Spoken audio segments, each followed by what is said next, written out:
예수님 앞에 많은 사람들이 모여 있습니다. 마리아도 있고 또 제자들도 있고요. 그리고 다시 소식을 듣고 나온 마르다도 함께 하고 있습니다. 예수님 앞에는 곡을 하는 사람들도 같이 모여 있고 문상을 왔던 사람들도 예수님 앞에 지금 함께 모여 있습니다. 이들 중에는 예수님을 믿는 사람들도 있었고 또한 예수님을 거부하는 사람들도 있었습니다. 심지어는 예수님을 잡으려고 했던 사람들도 그 무리들 속에는 아마 있었을 것입니다. 예수님께서는 이들을 보시고 눈물을 흘리셨습니다. 왜 우셨을까요? 죽음 앞에서 절망하고 있는 사람들, 불쌍한 인생들을 보셨기 때문에 그렇습니다. 마리아가 울자 함께 울었던 그 자리에 있었던 많은 사람들, 죽음 앞에서 어찌할 줄을 모르는 불쌍한 인생들을 보시고 예수님께서는 우는 사람들과 함께 한 마음으로 우셨던 것입니다. 그런데요, 명인을 살리셨던 분이 왜 나사로는 살릴 수가 없었느냐? 그러면서 예수님을 비아냥거리는 사람들 그 중에 있었습니다. 나사로가 죽기 전에 와야 하는데 죽은 다음에야 온 것은 나사로의 병을 고칠 수 없기 때문에 자신이 없어서 그러는 거 아니냐라고서 비난하는 사람들 그 무리들 속에 있었습니다. 이들의 이야기를 들으신 예수님은 또다시 비통해 하셨습니다. 비통하다 하신다는 이 말씀은 분노하셨다라는 그런 말씀입니다. 사람들을 붙잡고 있는 죽음과 죄, 여전히 사람들을 붙잡고 사람들을 부리고 있는 악한 사단에 대하여서 예수님께서는 또다시 분노하셨던 것입니다. 예수님은 이들과 함께 마리아를 따라서 나사로의 무덤으로 가셨습니다. 대부분의 사람들은 예수님이 친구였던 나사로, 예수님의 친구였던 나사로의 무덤에 곡을 하러 가는구나 라고 생각을 했습니다. 왜냐하면 예수님께서 죽은 지 4일이나 지나서 이제는 어찌해 볼 수가 없는 나사로를 살릴 수 있다라는 사실을 아무도 생각하지를 못했기 때문에 그렇습니다. 믿지 못했기 때문에 그렇습니다. 인간의 생각, 인간의 수준 밖의 이야기이기 때문에 그렇습니다. 죽은 지 4일이나 지나서 썩은 냄새가 나는 사람, 이 사람을 어떻게 살릴 수 있을 것인가 아무도 믿지 않았고 아무도 생각조차 하지 않았습니다. 나사로의 무덤 앞에는 큰 돌이 무덤을 막고 있었습니다. 38절의 말씀을 보겠습니다. 무덤에 가시니 무덤이 굴리라 돌로 막았거늘. 이 당시에 이스라엘의 무덤의 일반적인 모습입니다. 이스라엘 땅에서는 굴을 파서 그리고 그 안에 시신을 놓고 그 앞을 큰 돌로 무덤을 막았습니다. 예수님의 무덤을 생각하면 우리가 쉽게 예상할 수가 있습니다. 그렇습니다. 무덤은 어느 누구든지 이 땅에 태어난 사람이라면 반드시 마지막에 가야 하는 곳이지 않습니까? 어느 누구도 예외가 없습니다. 그러기에 무덤을 막고 있는 이 돌은 이생과 내세를 가로막고 있는 장벽을 상징적으로 보여주지 않습니까? 돌은 또한 하나님과 인간 사이를 가로막고 있는 큰 장벽을 우리에게 상징적으로 보여줍니다. 한쪽은 죽음이요 또 한쪽은 바로 생명이라는 사실을 우리에게 보여주고 있지 않습니까? 그러기에 살기 위하여서는, 살아나기 위하여서는 이 돌은 반드시 치워져야 됩니다.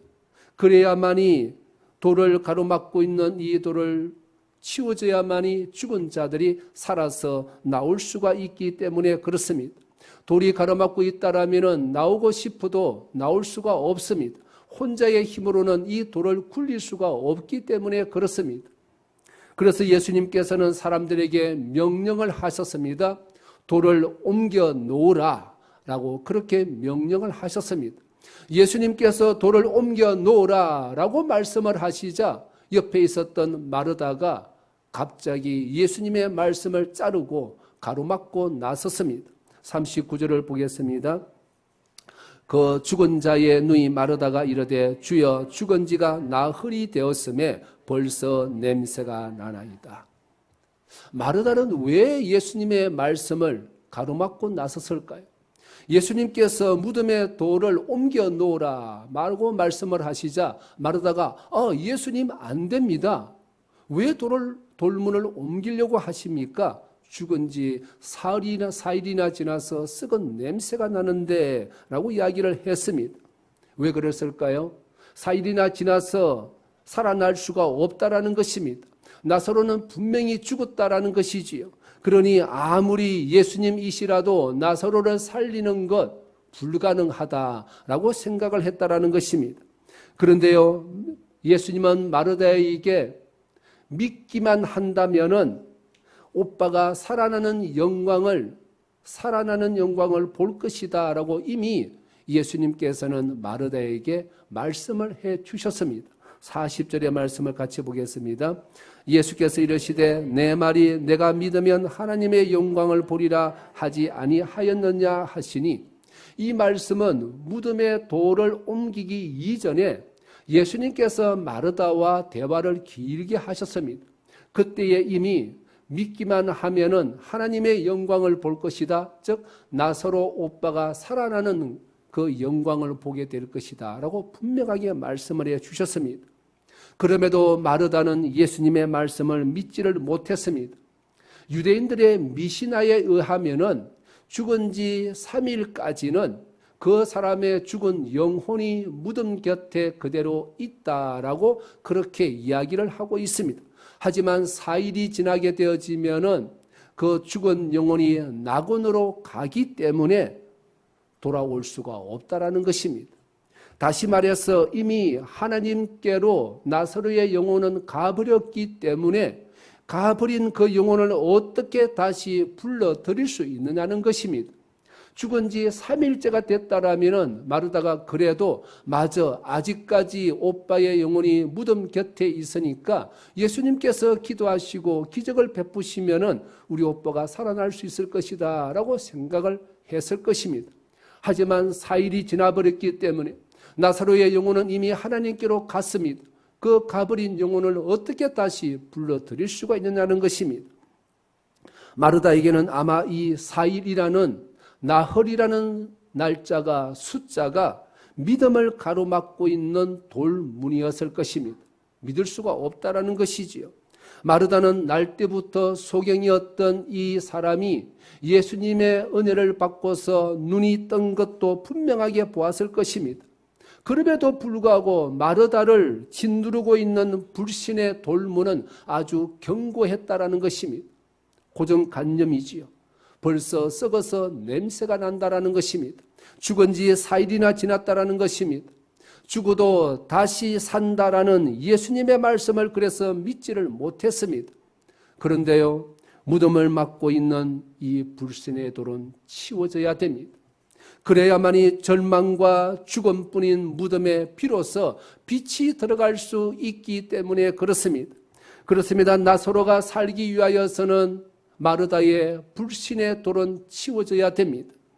마르다만 이런 불신의 돌을 갖고 있을까요?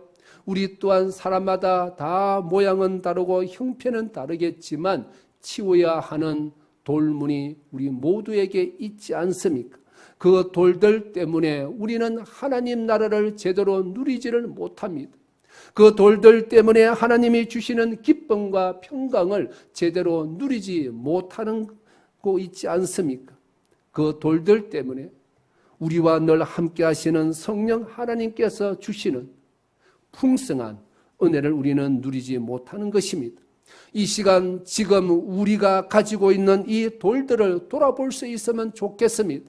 내 안에 마르다가 가지고 있는 것과 같은 돌들, 나사로의 무덤을 막고 있는 돌들과 같은 것들이 내 마음속에, 내 삶 속에서는 없는지 무엇인지 돌아볼 수 있는 은혜가 있기를 바랍니다. 어느 누구도 예외 없이 이 돌들을 가지고 있기 때문에 그렇습니다. 질병의 돌도 있습니다. 무지의 돌도 있습니다. 교만의 돌도 있습니다. 진한울이라는 돌도 있습니다. 세상의 부조리에 침묵하시는 것 같던 하나님에 대하여서 실망하는 돌도 있습니다. 무신론의 돌도 있습니다. 불가지론이라는 돌도 있습니다. 믿고 싶은데 믿어지지 않는 돌도 있습니다. 사람들의 눈치를 보느라고 자신이 기독교임을 숨기는 돌도 있습니다. 요즘 같던 코로나 시국이면은 더더욱 그럴 수가 있지 않겠습니까? 또한 술과 담배라는 돌도 있습니다. 사람들의 시선이 돌이 되기도 합니다. 교회 다닌다는 사람들 때문에, 그들의 극단적인 모습 때문에 예수님을 더 이상 믿을 수 없다라고 마음의 문을 닫아버리는 그런 돌들도 있지 않겠습니까? 직장에서 불이익을 당할 수 있기 때문에 기독교인이라는 사실을 숨기는 돌도 있습니다. 최근에 이런 일이 있었습니다. 제가 어디 뉴스에서 보았습니다. 어렵게 직장을 찾은 교인이 있었습니다. 최종 면접까지 갔다고 합니다. 어렵게 직장을 찾은 바로 그 자리였습니다. 최종 면접을 앞두고 있는데 그때의 그 직장 상사가 당신 교회 다닙니까? 라고 마지막으로 물어보더라는 것입니다. 이 사람은 당당하게 자신은 교인입니다. 교회를 다니고 있습니다. 라고 이야기를 했습니다. 그러자 면접을 보고 있던 사장이 이렇게 이야기를 했습니다. 우리 회사는 코로나에 민감한 업종이기 때문에 교회 다니는 교인은 우리가 뽑을 수가 없습니다. 이 사람은 최종적으로 면접에서 떨어져 버리고 말았습니다. 취업에 실패를 했습니다. 여러분, 한국 교회가 어떻게 이런 지경까지 가고 말았을까요? 코로나19가 엄중한 것은 사실입니다. 하지만 한국 교회가 정말 지혜롭게 잘 대처를 해야 되는데 그러지 못하자 지금은 교인이라는 것이 사람들로 인하여서 핍박받는 이름이 되어버리고 말았습니다. 정말 기도해야 될 때이지 않습니까? 그럼에도 자신이 기독교인입니다라는 것을 말하는 것을 두려워한다라면은 그것 또한 무덤을 막고 있는 돌이지 않겠습니까? 우리로 하여금 하나님 앞에서 사람 앞에서 담대하게 서지 못하게 만드는 돌들이지 않습니까? 그럴수록 우리는 더욱더 하나님께서 우리에게 주신 말씀을 붙들고 하나님의 자녀답게 예수님처럼 살아서 기독교인은, 교회는 그런 모습이 아닙니다. 사람들에게 분명하게 우리는 보여줘야 하지 않겠습니까? 그렇습니다. 우리를 계속해서 영원히 가두려고 하는 돌들이 있습니다. 아무리 기도해도, 아무리 예배드려도, 아무리 찬양할지라도, 아무리 봉사할지라도 메마른 사막처럼 우리의 심령을 허하게 만드는, 뭔가 텅 빈 것처럼 만드는, 그렇게 짓누르는, 답답하게 만드는 돌들이 우리 안에는 여전히 있다는 사실입니다.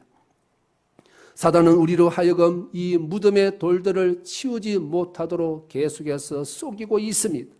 빛보다는 어둠이 훨씬 더 편하고 좋다라고 속이고 있습니다. 교회 다닌다고 세상이 주는 이 달콤하고 짜릿한 재미를 포기하는 것은 바보다라고 계속해서 속삭이고 있습니다. 그냥 적당히 신앙생활 하다가 주일이 되면은 교회 가서 예배만 드리면 되지 않느냐라고 계속해서 속이고 있는 악한 사단이 있습니다. 사단은 원래 거짓말쟁이요 바로 속이는 자이기 때문에 그렇습니다. 요한복음 8장 44절을 같이 읽겠습니다. 그는 처음부터 살인한 자요 진리가 그 속에 없으므로 진리에 서지 못하고 거짓을 말할 때마다 제 것으로 말하나니 이는 그가 거짓말쟁이요 거짓의 아비가 되었습니다. 계속해서 우리로 하여금 이 돌을 치우지 못하도록 속삭이면서 속이는 악한 사단의 세력이 있다는 것입니다. 그러므로 우리는 돌을 치워야 됩니다. 이 돌들이 치워지지 아니하면 영원히 우리는 무덤에서 벗어날 수가 없기 때문에 그렇습니다. 그런데요, 내 앞에 있는, 내가 가지고 있는 이 돌은 누가 치워야 되겠습니까? 내가 치워야 됩니다. 어느 누가 대신하여서 이 돌을 치워줄 수가 없습니다. 마르다는 고정관념으로 가득 차 있는 이 불신의 돌을 스스로 치웠어야 됩니다. 사일제가 되었기 때문에 더 이상 오빠 나사로의 영혼이 돌아올 수가 없다라고 생각하는 이 고정관념의 생각, 잘못되어 있는 이 돌은 치워야 한다라는 것입니다. 그래서 예수님께서는 돌을 옮기라라고 명령을 하셨던 것입니다. 예수님의 명령은 단호합니다. 마르다가 뭔가 저항을 해보려고 했지만 예수님의 단호한 명령 앞에서 더 이상 거역할 수가 없었습니다. 우리 또한 돌을 옮기라 라는 주의 음성을 듣고 돌을 치우는 은혜가 우리 가운데 충만할 수 있기를 바랍니다.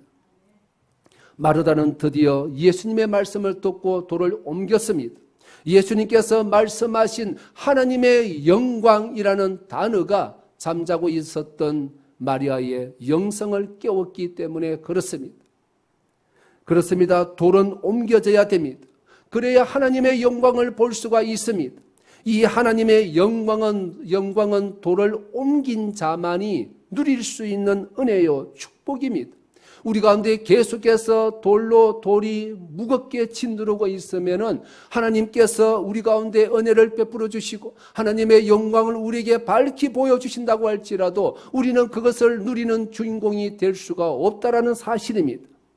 드디어 무덤 문이 열려졌습니다. 돌이 치워졌습니다. 사람들이 숨죽이면서 예수님을 주목하여서 보고 있습니다. 왜 예수님께서는 죽은 지 4일이나 지난 나사로의 무덤에 돌문을 옮기라고 하셨을까? 무엇을 하시려고 저러시는 것일까? 주목하여서 예수님을 쳐다보고 있었습니다. 마치 폭풍 전야처럼 긴장하면서 예수님을 주목하여 쳐다보고 있습니다. 옆 사람의 숨소리마저도 들릴 정도로 그렇게 다들 긴장하여서 예수님을 쳐다보고 있습니다. 마리아도 마르다도 제자들도 모였던 사람들도 숨죽이면서 앞으로 일어날 그 일들을 계속해서 주목하여 쳐다보고 있습니다. 예수님께서는 큰 소리로 이렇게 무덤 앞에서 기도를 하셨습니다. 41절을 보겠습니다. 예수께서 눈을 들어 우러러 보시고 이러시되 아버지여 내 말을 들으신 것을 감사나이다. 42절입니다. 항상 내 말을 들으시는 줄을 내가 알았나이다. 여러분, 예수님께서 어떤 기적을 베푸셨을 때에 큰 소리로 기도하신 적이 거의 없습니다. 예수님께서는 굳이 기도하지 않으신다고 할지라도 기적을 베푸실 수가 있습니다. 나사로를 살릴 수가 있습니다. 날 때부터 소경되었던 사람을 한번 생각을 해 보십시오. 날 때부터 소경되었던 이 사람도 예수님께서 진흙을 이겨서 눈에 바르시고 실로암에 가서 씻으라라고 말씀을 하셨습니다. 그렇게 하셨을 때에 미리 기도하시지 하셨다라는 말씀이 전혀 없습니다. 바로 불쌍히 여기시고 그 날 때부터 소경되었던 사람을 고쳐주셨습니다. 이 소경은 실로암에 가서 눈을 씻자 바로 보게 되었지 않습니까? 그런데도 왜 예수님께서는 굳이 사람들이 다 들을 수 있도록 기도를 하셨던 것일까요? 바로 우리 때문에 그렇습니다. 예수님이 메시아이심을 알아야 믿을 수 있기 때문에 그렇습니다. 42절입니다. 그러나 이 말씀 하옵는 것은 둘러선 무리를 위함이니 곧 아버지께서 나를 보내신 것을 그들로 믿게 하려 함이니이다. 그렇습니다. 예수님의 관심은 항상 우리에게 있습니다. 무엇을 하시든지 주께서 우리와 함께 하시고 우리를 위하여서 모든 행동을 하신다라는 사실입니다. 어찌하든지 단 한 명이라도 더 구원받기를 원하시기 때문에 그렇습니다. 그 어느 누가 죽은 지 4일이나 지나서 냄새가 나는 사람을 살릴 수가 있겠습니까? 아무도 믿지를 않았습니다. 그러기에 예수님께서는 무덤에 돌을 옮겨 놓으라고 말씀을 하시고 그리고서 무덤 앞에서 기도하셨던 것입니다. 예수님은 생명의 주인이심을 보여주시기를 원하셨기 때문에 그렇습니다. 예수님은 하나님께서 보내신 메시아이심을 분명하게 보여주시기를 원하셨습니다. 왜요? 하나님께서 예수님께 보내주신 하나님께서 허락하신 사람은 단 한 명도 놓칠 수가 없기 때문에 그렇습니다. 요한복음 6장 39절을 같이 읽겠습니다. 나를 보내신 이의 뜻은 내게 주신 자 중에 내가 하나도 잃어버리지 아니하고 마지막 날에 다시 살리는 이것입니다. 그래서 우리 예수님께서는 굳이 기도하지 않으셔도 되는데 큰 소리로 사람들 앞에서 기도를 하셨던 것입니다. 무덤의 돌이 치워졌습니다. 이제야 비로소 죽었던 나사로가 예수님의 말씀을 들을 수 있게 되어졌습니다. 죽음과 절망으로 캄캄한 무덤에 드디어 예수님의 빛이 들어갈 수 있게 되어졌습니다. 더 이상 어둠은 빛이 없다라고 핑계를 댈 수가 없습니다. 예수님께서는 두 번째로 큰 소리로 외치셨습니다. 43절을 같이 읽겠습니다. 이 말씀을 하시고 큰 소리로 나사로야 나오라 부르시니, 우리 같이 함께 외쳐보겠습니다. 나사로야 나오라. 그렇습니다. 예수님의 말씀은 죽은 나사로를 일으키는 생명의 말씀입니다. 예수님의 말씀은 캄캄한 죽음의 무덤을, 어둠을 밝히는 빛이십니다. 그렇습니다. 무덤 속에 있는 자는 다 예수님의 음성을 듣게 되어집니다. 요한복음 5장 28절을 같이 읽을까요? 이런 놀랍게 여기지 말라. 무덤 속에 있는 자가 다 그의 음성을 들을 때가 오나니. 그렇습니다. 모든 죽은 자들, 이 땅 가운데서 예수님을 믿지 않고 있는 죽은 자들 다 예수님의 음성, 말씀을 들을 때가 온다라는 것입니다. 재미있는 이야기가 있습니다.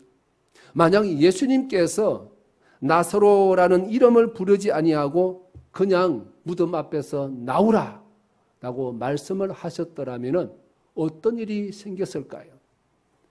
나사로의 무덤 주변에 있는 모든 무덤 문에서 문이 열리고 죽은 자들이 우르르르 살아서 나오지 않았을까요? 왜냐하면 이름을 특정하여서 부르지 않으셨기 때문에 그렇습니다. 물론 이것은 유머이겠지요. 그런데요, 예수님은 불특정 다수가 아니라 나사로, 바로 한 사람의 이름을 부르셨습니다. 나사로야 나오라. 여러분, 그렇습니다. 우리 하나님은 우리를 바라보실 때에 도매금으로 우리를 취급하시지 않습니다. 예수님은 그렇게 우리의 이름을 불러주십니다. 우리의 앉고 서는 것까지 다 아십니다. 우리의 머리털 하나까지 세실 정도로 우리를 너무나도 잘 아십니다. 우리를 부르실 때에 그냥 부르시는 것이 아니라 누구야 라고 우리의 이름을 부르시면서 주목하여 보시고 우리 한 사람의 그렇게 우리가 어디를 가든지 예수님의 하나님의 시선은 따라다니시면서 우리와 함께 하신다는 사실입니다. 그래서 그냥 나오라가 아니라 나사로야 나오라 라고 그렇게 말씀을 하신 것입니다. 우리 한 사람 한 사람을 그렇게 기억하시고 바라보시고 우리를 사랑하신다는 사실입니다. 돌이 치워졌습니다. 예수님의 말씀도 선포가 되어졌습니다. 그렇다면 이제 남은 일은 무엇이겠습니까? 죽은 나사로가 무덤에서 나와야 하지 않겠습니까? 아무리 돌이 치워졌다고 할지라도 말씀을 듣고 나오지 않으면 어떻게 될까요? 영혼이 죄의 무덤에서, 죽음의 무덤에서 그대로 벗어날 수가 없습니다. 구원의 빛이, 생명의 빛이 비추고 있는데 어둠이 그 빛을 거부하는 것과 같지 않습니까? 나사로야 나오라. 예수님의 말씀을 듣고 이제 남은 일은 나사로가 걸어서 나오는 것입니다. 우리 각자에게 이렇게 한번 외쳐봤으면 좋겠습니다. 나사로의 이름 대신에 우리 자신의 이름을 넣어서 이렇게 한번 외쳐보겠습니다. 성이라 나오라. 한번 시작해 볼까요? 시작. 성이라 나오라. 나와야 됩니다. 무덤 속에 가만히 있으면 아무런 기적 역사도 일어나지를 않습니다. 예수님의 말씀이 선포가 된다라고 할지라도 아멘 하고 화답하며 나와야만이 믿음의 역사, 기적을 우리가 경험할 수가 있다는 사실입니다. 나와야 됩니다. 그렇습니다. 믿지 않는 우리 가족, 친구, 이웃들을 위해서도 그들의 이름을 부르며 우리는 외칠 수 있어야 됩니다. 우리가 전도대사장들, 우리의 가족, 이웃, 친구들 중에서 우리 사랑하는 사람 이름을 불러서 나오라 라고 한 번 더 우리가 외쳐보도록 하겠습니다. 시작해 볼까요? 만석아 나오라. 제 친구 중에 만석이라는 친구가 있습니다. 고등학교 친구인데 제가 계속해서 공을 들이면서 지금 전도하려고 애를 쓰고 있습니다. 이름을 불러서 우리는 외칠 수 있어야 됩니다. 무덤의 문이, 돌문이 그들 속에서 하나님의 은혜로 치워지고 하나님의 복음의 말씀이 선포가 될 때에 뚜벅뚜벅 걸어서 나오는 역사가 우리는 일어날 수 있도록 우리는 선포하고 우리는 외칠 수 있어야 됩니다. 자, 예수님의 말씀을 듣고 나사로가 뚜벅뚜벅 걸어서 나왔습니다. 44절을 같이 읽겠습니다. 죽은 자가 수족을 배로 동인 채로 나오는데 그 얼굴은 수건에 쌓였더라. 여러분, 죽은 지 4일이나 되는 사람, 썩은 냄새가 나는 나사로가 수위를 동인 채로 뚜벅뚜벅 걸어 나오는 모습, 아무리 대낮이지만 얼마나 놀랐겠습니까? 모든 사람들이 너무 두려워서 아무 말도 못하고 그냥 멍하니 쳐다보고 있었을 것입니다. 만약 우리가 그 현장에 있었더라면 여러분 어떻게 반응을 했을까요? 모든 사람들이 다 놀라며 이구동성으로 여호와 하나님께 영광을 올려드렸을 것입니다. 4절의 말씀이 그대로 이루어졌다라는 것입니다. 4절을 같이 읽겠습니다. 예수께서 들으시고 이르시되 이 병은 죽을 병이 아니라 하나님의 영광을 위함이요 하나님의 아들이 이로 말미암아 영광을 받게 하려 함이라 하시더라. 예수님께서 마르다와 마리아가 보낸 신부는꾼이 왔습니다. 예수님께 와서 예수님, 나사로가 지금 죽을 병이 걸렸습니다. 빨리 오셔서 고쳐주십시오 라고 마르다와 마리아의 말을 전했습니다. 그때 예수님께서 뭐라고 이 사람에게 말씀을 해주셨습니까? 나사로의 병은 죽을 병이 아니다. 이 병은, 나사로의 죽음은 하나님의 영광을 위한 것이고 예수님의 영광을 위하여서 나사로가 병이 걸렸다. 나사로가 죽을 병에 걸렸다라고 말씀을 하셨습니다. 나사로는 이미 죽어서 무덤가에 있었지, 무덤 안에 있었지만 예수님의 말씀을 듣고 지금 나사로가 수위를 온전히 온몸에 감싼 채로 뚜벅뚜벅 걸어서 지금 예수님 앞에 서 있게 되었습니다. 예수님이 메시아이심을 다 믿을 수밖에 없도록 분명하게 보여주셨습니다. 나사로의 병은 죽을 병이 아니었고 하나님의 영광을 위한 것임이 분명하게 드러났습니다. 모두가 두려움에 떨고 있을 때였습니다. 예수님께서 세 번째로 명령을 또한 하셨습니다. 44절을 같이 읽겠습니다. 예수께서 이르시되 풀어 놓아 다니게 하라 하시니라. 풀어 놓아 다니게 하라. 나사로는 지금 살아났습니다. 구원을 받았습니다. 그런데 나사로의 몸을 싸매고 있었던 그 수의를 벗겨 놓아라 라고 말씀을 하십니다. 죽음에서 해방된 나사로이지 않습니까? 죽음 육신의 질병에서 해방되어졌습니다. 구원받았습니다. 그러면 다 끝난 것이 아닐까요? 나사로가 살아서 이미 걸어 나왔기 때문에 그렇습니다. 그렇다면 나사로를 지금 싸매고 있는 이 수건은 도대체 우리에게 무엇을 알려주시려고 하시는 것일까요? 영적으로 무슨 의미가 있는 것일까요? 왜 풀어 놓아서 다니게 하라라고 예수님께서 말씀하신 것일까요? 나사로를 싸고 있는 수위는 무엇일까요? 영적으로 우리가 어떻게 우리는 이해하고 받아들이고 적용을 할 수가 있을까요? 이것은 여전히 우리 앞에 마지막으로 남아있는 신앙의 장애물들입니다. 여전히 우리를 올가매고 있는, 우리가 나사로가 살아나와서 지금 구원받은 산 생명이, 새로운 생명이 되어졌지만 여전히 나사로를 에워싸고 있는 수위가 그대로 있다라면 어떻게 될까요? 불편하지요. 완전하지 못하지 않겠습니까? 하나님의 은혜를 마음껏 누릴 수가 없습니다. 그와 같이 우리를 여전히 올가매고 있는 죄의 습관들이 바로 나사로를 둘러싸고 있는 수위라고 할 수가 있습니다. 세상적인 문화와 가치관이지 않겠습니까? 계속해서 우리가 말씀 따라서 말씀의 가치관을, 말씀의 세계관을 따라서 살아가야 되는데 여전히 우리로 하여금 말씀을 따라 살지 못하게 만드는 여러 문화와 가치관들이 지금 나사로를 싸고 있는 수위라고 할 수가 있습니다. 세상이 주는 근심과 걱정입니다.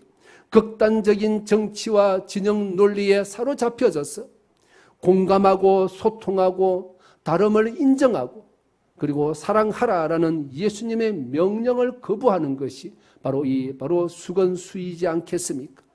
정오와 불신으로 우리 자신을 내팽개쳐 버리는 것, 그것이 나사로를 마지막 싸고 있는 바로 수위라고 할 수가 있습니다.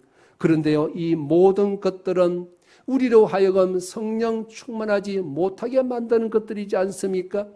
성령께서 우리를 붙잡아 주심으로 우리가 매 순간마다 풍성한 삶을 누려야 되는데, 우리로 하여금 하나님이 주시는 평강과 그 풍성한 은혜를 누리지 못하게 만드는 것, 성령 충만하지 못하게 만드는 것이 바로 나사로를 지금 마지막 싸고 있는 수위라고 할 수가 있습니다.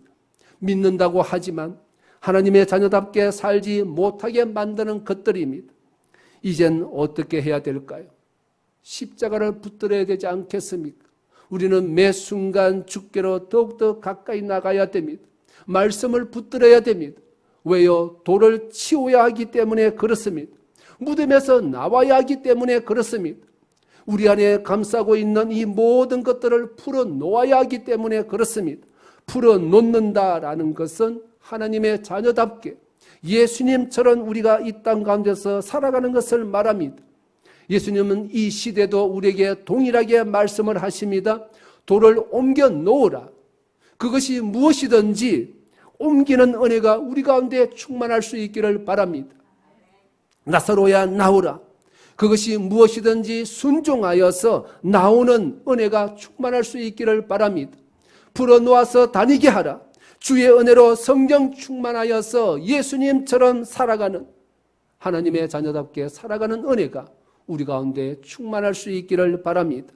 그래서 이 땅 가운데서 하나님 나라와 하나님의 의를 이루어서 수많은 사람들이 두 손 들고 여호와 하나님께로 나오는 그 꿈과 소망을 우리가 늘 붙들고, 오늘도 또 한 주간도 주의 은혜 가운데서 소망 가운데에 꿈꾸며 말씀 붙들고 십자가 안에서 믿음으로 승리하는 우리 모두가 될 수 있기를 바랍니다. 어떤 삶의 자리에 있든지 주의 음성을 듣고 순종하여서 나사로가 다시 살아나는 것 같은 믿음의 역사의 주인공이 될 뿐만 아니라 그 믿음으로 승리하는 복된 사랑하는 성도들 다 될 수 있으시기를 예수 그리스도의 이름으로 축원합니다.